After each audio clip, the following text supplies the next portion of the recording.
جزاک اللہ خیر. جی next question please. اس کے درمیان ایک سوال ہے میں لے لیتی ہوں استاذہ.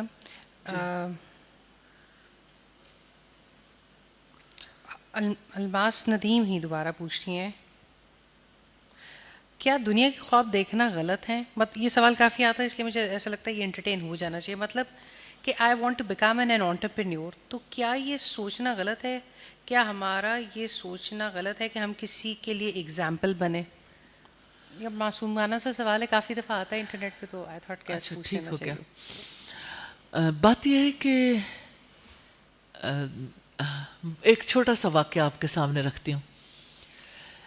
کسی نے مجھ سے کہا کہ میرے شوہر مجھے کہتے ہیں کہ اللہ کے رسول نے بڑی سادہ زندگی گزاری تھی اور میں دنیا میں گھر نہیں بنانا چاہتا، جنت میں گھر بنانا چاہتا ہوں.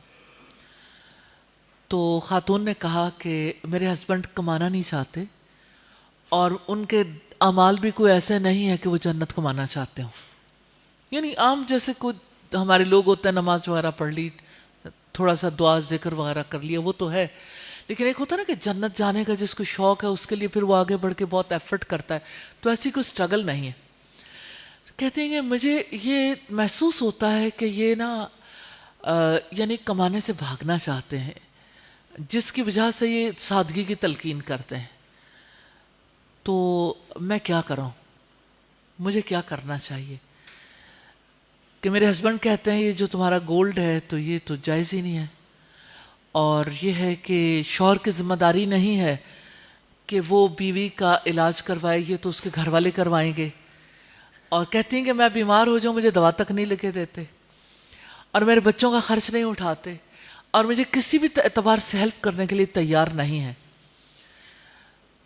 تو آپ یہ بتائیے کہ کیا اسلام کیا کہتا ہے کہ یعنی راہبانہ زندگی گزاریں؟ سادگی اسی کو کہتے ہیں کہ کوئی کمانا چھوڑ دے.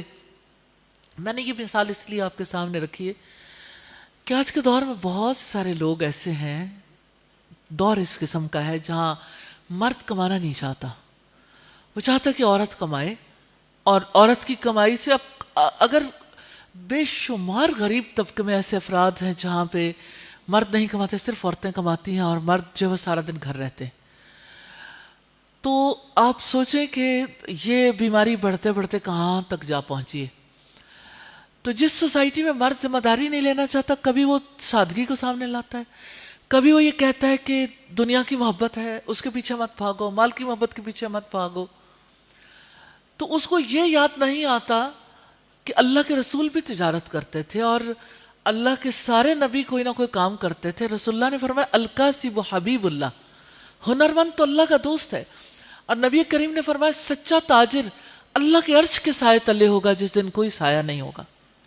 تو یہ اسلام کی ٹرو ریپریزنٹیشن نہیں ہے، مس انٹرپریٹیشن ہے کہ آپ یہ کہو کہ ٹھیک ہے آپ انٹرپرینیورشپ نہیں کر سکتے، یہ فلاں کام نہیں کر سکتے. مردوں کے لیے کمانا اور مردوں کے لیے کفالت کرنا یہ ان کی بنیادی ذمہ داری فرائض میں سے ہے. تو فرائض کو کوئی ادا نہیں کرے گا تو جنت کیسے جائے گا؟ اور خواتین اس کو یہ تو یاد دیکھیں، اگر کوئی مرد یہ کہتا ہو تو اسے یہ یاد رہتا ہے کہ یعنی ہر طریقے سے وہ کمانے سے بچنا چاہتا ہے، لیکن دوسری طرف وہ عورت کو یہ کہتا ہے کہ یعنی تمہارے یہ بھی فرائض ہیں، یہ بھی ہیں، یہ بھی ہیں. وہ کمائے، وہ بچوں کو پالے، اس کا فریضہ ختم نہیں ہوا، وہ یعنی اپنے شوہر کو ہر اعتبار سے خوش رکھے، اس کی اطاعت کرے، تب جنت کے 8 دروازوں میں سے جس میں سے چاہے داخل ہو جائے.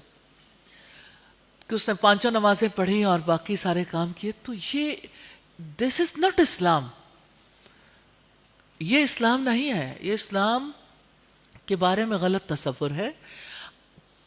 عورت کے لیے کمانا فرض نہیں ہے، لیکن کوئی عورت اگر اپنے تئیں کوئی انٹرپرینیورشپ کرنا چاہتی تو اس کو دیکھنا چاہیے. حضرت خدیجہ کو دیکھیں، آپ ام سلمہ کو دیکھیں. سیدہ ام سلمہ ایک دفعہ رسول اللہ صلی اللہ علیہ وسلم گزرے تو ایک بکری جو ہے وہ یعنی مری ہوئی تھی. تو آپ صلی اللہ علیہ وسلم نے جب دیکھا تو آپ نے کہا کہ اس کا چمڑا ہی رنگ لیتے. تو انہوں نے کہا یہ تو مردار ہے. انہوں نے کہا کھانے کے لیے مردار ہے، چمڑا رنگ کے استعمال کرنے کے لیے تو مردار نہیں ہے. یعنی اس پر اس کا اطلاق نہیں ہوتا. تو سیدہ ام سلمہ چمڑا رنگنے کا کام کرتی تھی. تو اگر وہ کام کرتی تھی, 8 بچے تھے, ظاہر ان کے لیے انہیں اگر وہ محنت کرتی تھی تو محنت کرنا کوئی اور نہیں ہے. اگر کسی کے لیے کوئی ایسی صورت پیش آ جاتی ہے تو کوئی ایسی بات نہیں ہے. تو اسلام ان چیزوں کے مخالف نہیں ہے. ہاں, بیسک رسپانسبلٹیز کو پورا کرنا پہلے ضروری ہے. جی جزاک اللہ خیر. جی نیکسٹ کوشچن. السلام علیکم ورحمۃ اللہ.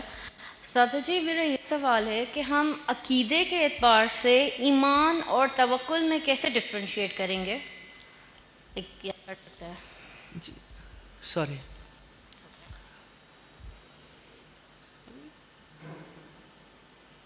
جی آپ نے کہا ایمان اور توکل. اگر سادہ سے لفظوں میں آپ پوچھیں گے تو اس طرح سے ہے کہ ایمان کی وجہ سے انسان توکل کرنے کے قابل ہوتا ہے, اور ایمان کا تقاضا ہے توکل. توکل کا مطلب ہے اپنے معاملات کو اللہ سبحانہ تعالیٰ کے سپرد کرنا. ایمان کا تقاضا ہے توکل, دل کی عبادت ہے, اور توکل کے بغیر انسان کا ایمان کمپلیٹ نہیں ہوتا. اور اللہ کے رسول صلی اللہ علیہ وسلم کو ابتدائی طور پر جو ہدایات دی گئی تھی سورہ المزمل میں, ان میں ایک جو بڑی شک تھی فاتخذہ وکیلا, اس کو اپنا وکیل بنا لو, یعنی اس پر توکل کرو. تو ایمان اور توکل دونوں کا چولی دامن کا ساتھ ہے, یعنی الگ الگ چیزیں نہیں ہیں. ایمان کا تقاضا توکل ہے, توکل ایمان کا نتیجہ ہے, ایمان کے ساتھ اس کا گہرا تعلق ہے. تو جیسے قرآن حکیم میں آتا ہے نا, جو اللہ پر توکل کرتا ہے وہی ایمان رکھتا ہے. تو اللہ پر توکل کرنے والے ہی اصل میں ایمان والے ہیں. توکل ایمان کا تقاضا ہے. جزاک اللہ خیر. جی ایک جو سورۃ توبہ کی آیت ہے نا, وہ اس کو بہت گہرے طریقے سے واضح کرتی ہے.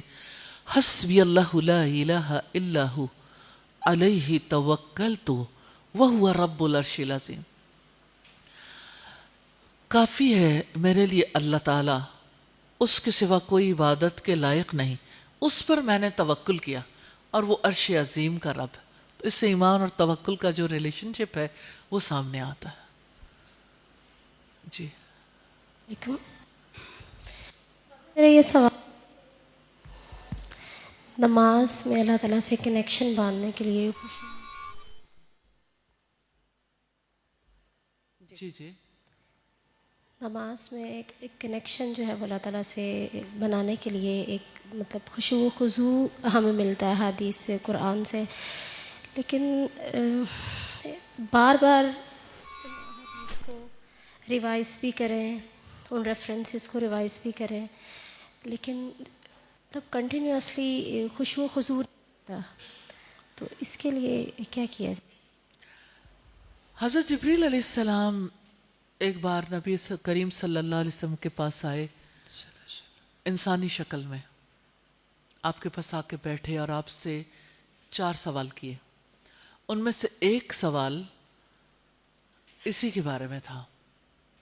سوال یہ تھا, مل احسان, احسان کیا ہے, یعنی عبادت کا حسن.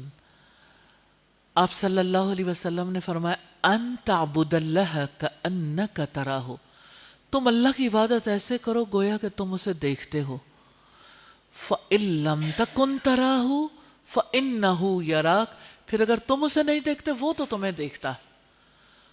2 چیزیں ہیں جو آپ کو ہیلپ کرتی ہیں, مشاہدہ اور مراقبہ. مراقبہ ویسا نہیں جو آج کل یعنی ایک غلط العام تصور ہے.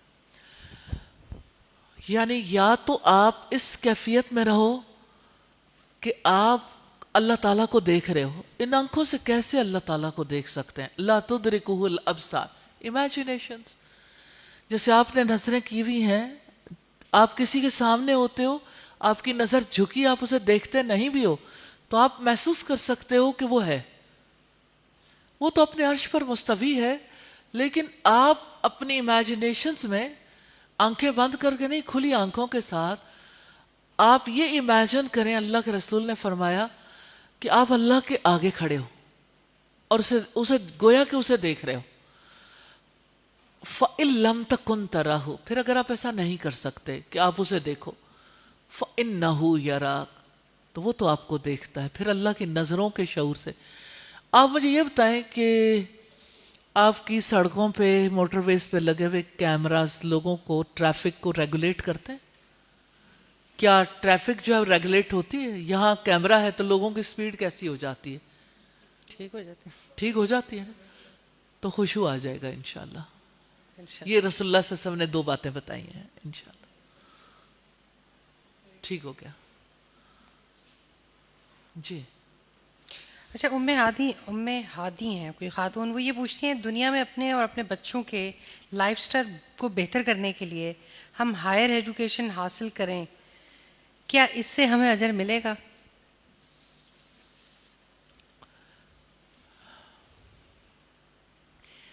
جہاں تک اجر کا تعلق ہے نا، اس کے لیے پیچھے حکم ہونا ضروری ہے، اللہ سبحانہ تعالیٰ کا وعدہ ہونا ضروری ہے، اور انسان کا عمل اس کے مطابق ہونا ضروری ہے. اب کچھ بھی کریں، جب آپ اسے اللہ سبحانہ تعالیٰ کی پلیئر کے لیے، اس کی خوشی کے لیے کرتے ہیں، تو پیچھے اس کا حکم بھی تو دیکھنا ہے، کیا اس نے اس کا حکم دے رکھا ہے. تو دیکھیے سم ٹائمز ایسا ہوتا ہے کہ آپ نے دنیا کے کام کرنے ہیں، اور ان کاموں کو کرنے کے لیے آپ کو ایسی ایجوکیشن چاہیے جس کے بعد آپ بہتر کام کرنے کی پوزیشن میں آ سکتے ہیں، تو کوئی حرج کی بات نہیں ہے. علوم 3 طرح کے ہوتے ہیں. ایک علم ظنی ہے، جیسے جادو، طلسمات وغیرہ حرام ہے.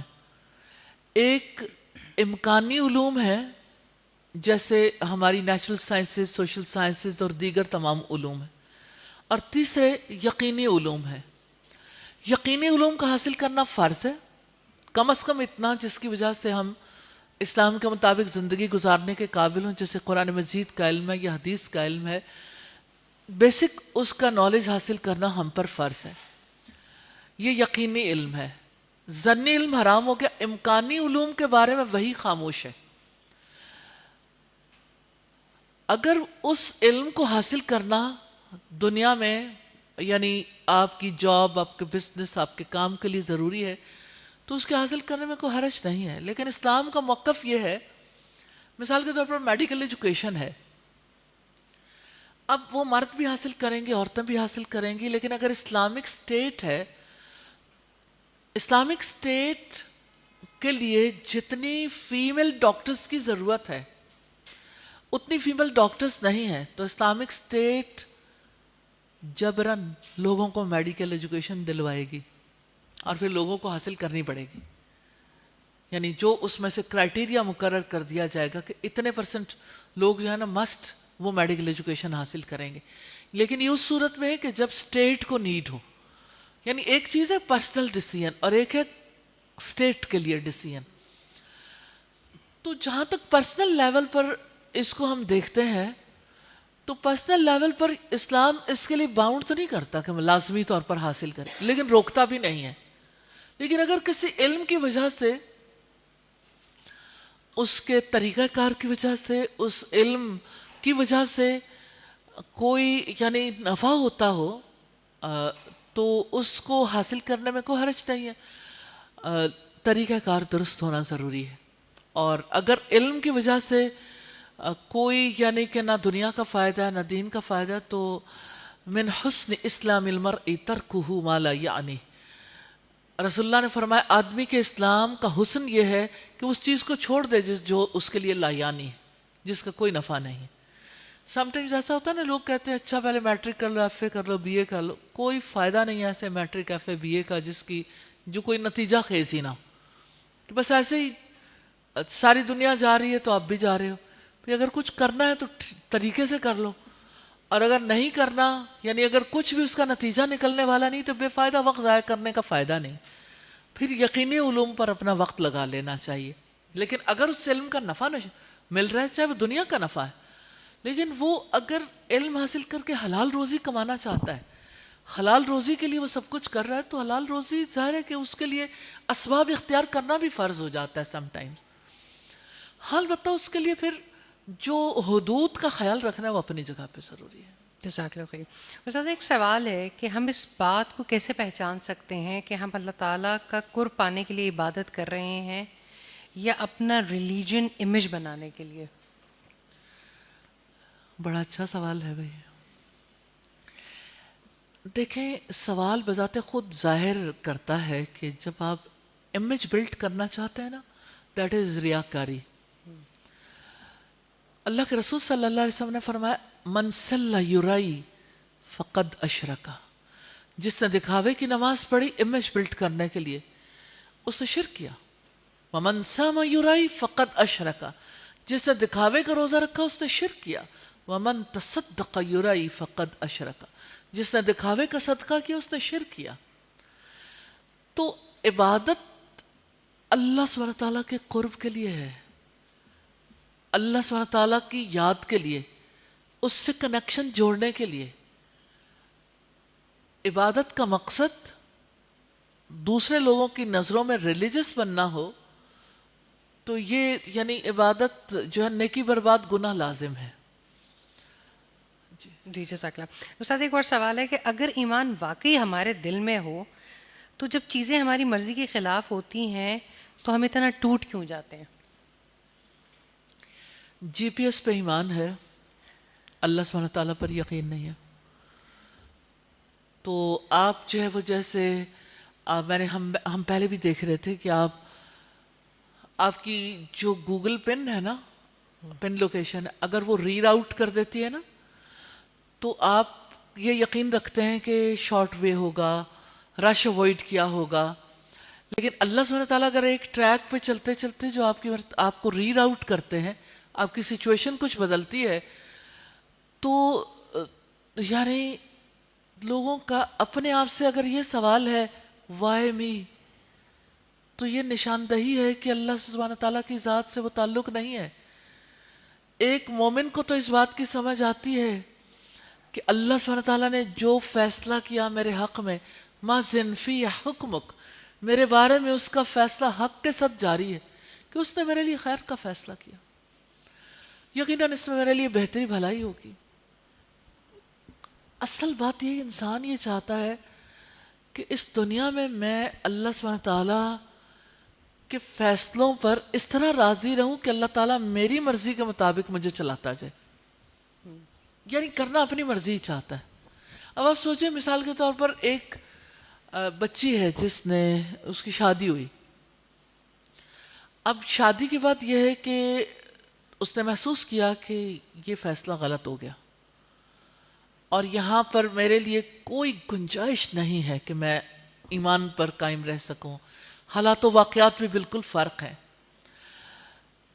اب اگر اسے مجبوری میں خلا لینی پڑتی ہے یا سپریشن کسی بھی وجہ سے طلاق ہو جاتی ہے، اب یہ کہ اس وقت پہ اگر ایک فرد کو ڈپریشن ہو جاتا ہے، اس وقت پہ اگر کسی کو یہ یعنی ایسی کیفیت میں کوئی جاتا ہے تو کس وجہ سے،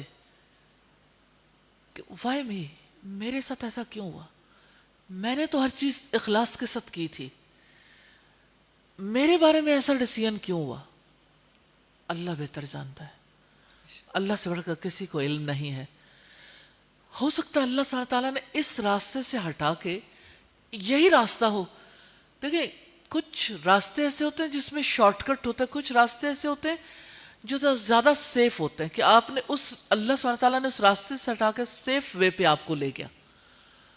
تو بندہ کہتا ہے کہ ذرا سکون سے ہی چلتے رہتے تو بہتر تھا، پہلے ہی ٹھیک ڈیسیژن ہو جاتا، پہلے ہی ایسا ہو جاتا. تو وہ اللہ کی تقدیر ہے، وہ اللہ جانتا ہے، اللہ سبحانہ تعالیٰ کو بہتر معلوم ہے. ہمارا کام یہ ہے کہ اللہ پر یقین رکھے. اللہ پر یقین اور ایمان کا یہی مطلب ہے کہ اللہ سبحانہ تعالیٰ جو ہمارے حق میں فیصلے کرتا اس میں خیر چھپی، اسی میں ہمارے لیے بھلائی ہے. اس نے ہمیں ڈیزائن کیا، پیدا کیا، ہماری تقدیر بھی اس نے ڈیزائن کی ہے، ہمارے اعمال بھی اس نے ڈیزائن کیے ہیں. Believe in Allah, trust in اللہ سبحانہ و تعالیٰ. جی ایک اسی سے ریلیونٹ ایک اور سوال ہے. وہ خاتون پوچھتی ہیں کہ استاذہ اگر ہسبینڈ کے مورلز ٹھیک نہ ہو، اخلاقی طور پہ مطلب وہ ٹھیک نہ ہو، اور وہ فرائض بھی نہ ادا کرتے ہوں اور وائف سے 100% ڈیوٹیز لیتے ہوں، کیا کیا جائے؟ یہ سب بہت زیادہ تکلیف کا باعث ہے کہ آپ نے کہا کہ ان کے اخلاق بھی اچھے نہیں ہیں. اخلاق بھی اچھے نہیں، اپنے فرائض بھی ادا نہیں کرتے اور بیگم سے پوری ڈیوٹیز لیتے ہیں. اچھا، اصل میں بہت ساری چیزیں ایسی ہوتی ہیں جو ایٹ دا ٹائم آف نکاح رانگ ڈیسیژنس کی وجہ سے ہو جاتی ہیں. مثال کے طور پر جیسے رسول اللہ صلی اللہ علیہ وسلم نے فرمایا کہ 4 چیزیں جس کی بنیاد پر رشتے کیے جاتے ہیں: حسب، نسب، مال، جمال اور دینداری. تم دینداری کو ترجیح دینا. تو دینداری کو ترجیح نہیں دی تو اخلاق اچھے نہیں ہیں نا، برے اخلاق والا نکلا. تو پہلے یعنی ایک رانگ ڈیسیژن میں پہلی بات تو یہ. دوسری بات یہ ہے کہ آپ صلی اللہ علیہ وسلم نے فرمایا: یا معاشر الشباب، اے گروہ نوجوانان، تم میں سے جو استطاعت رکھتا ہے وہ نکاح کر لے. استطاعت سے مراد یہ کہ اپنی بیوی کو افورڈ کر سکتا ہے وہ نکاح کر لے، اور جو استطاعت نہیں رکھتا وہ روزے رکھ لے. تو یہ دونوں باتیں ہیں جو ہے نا، یہ ثابت کرتی ہیں کہ نکاح کے ٹائم پہ دینداری کو ترجیح دینی چاہیے تھی، اور دوسری بات یہ ہے کہ استطاعت کو دیکھنا چاہیے تھا. اب اگر دونوں باتیں ہی نہیں ہیں تو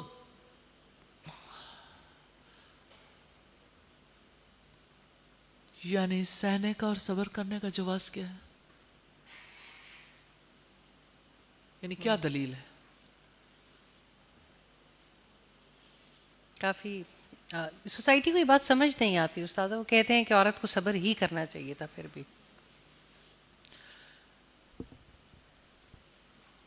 اللہ پر اعتماد ہو، ایمان ہو، یقین ہو تو اللہ کی مانیں گے، ورنہ من کی مانیں گے.